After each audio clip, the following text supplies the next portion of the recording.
Look, before we get underway, may I give a ringing endorsement and congratulations to a Sydney magistrate, Michael Barco. He had an Eastern Suburbs advertising executive before him in court yesterday who'd pleaded guilty to cocaine possession. And the magistrate said to this 37-year-old, quote, "Why do people like you have to have that little extra boost? Why can't you go to the pub and just have a drink?" Unquote. The magistrate said that people like this bloke who chose to buy or chooses to buy and take cocaine were one of the factors behind the continuation of the police war on drugs and the escalating gang wars in Sydney's West.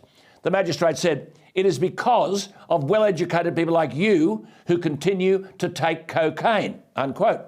Now, the bloke wasn't convicted, but given a 14-month conditional release. He can think himself lucky. Parents are worried that people like this bloke are roping their kids into the drug scourge. Well, the magistrate's observations, I wonder will they make any difference? I'm not sure jail is the answer, by the way. They just learned there how to do crime better. Conditional bail's okay, but what about a $250,000 fine, minimum? That might start to steady these people up. Well, someone who needs to be steadied up is Adam Bandt, the Greens leader, if you use the word leader very loosely.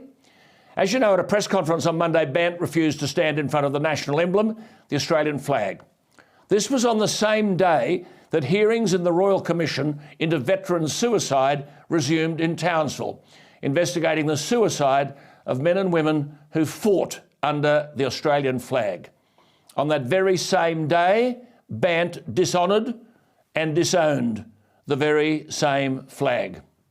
Prime Minister Albanese, to his credit, condemned Bandt's behaviour, saying that every parliamentarian should be proud to stand in front of the national flag, and urged this ego-driven political irrelevance, Adam Bandt, to, quote, reconsider his position and work to promote unity and reconciliation, unquote. The Indigenous Noongar activist, Hannah McGlade, was apparently in law school with Bandt. She made the point that Bandt had never shown an interest in Aboriginal issues, and, quote, never spoke once about our fight for justice, unquote, and, quote, doesn't have any track record on Aboriginal rights, unquote. Yet here's Bandt saying of the Australian flag, for many Australians, this flag represents dispossession and the lingering pains of colonisation, unquote. Hannah McGlade said such comments reflect, quote, a symbolism which is rejected by Aboriginal people, unquote. I might add at this point that I cannot imagine a majority of voters in New South Wales supporting an Aboriginal flag being hoisted on the Harbour Bridge every day of the year in a way which gives it equivalence with the national flag.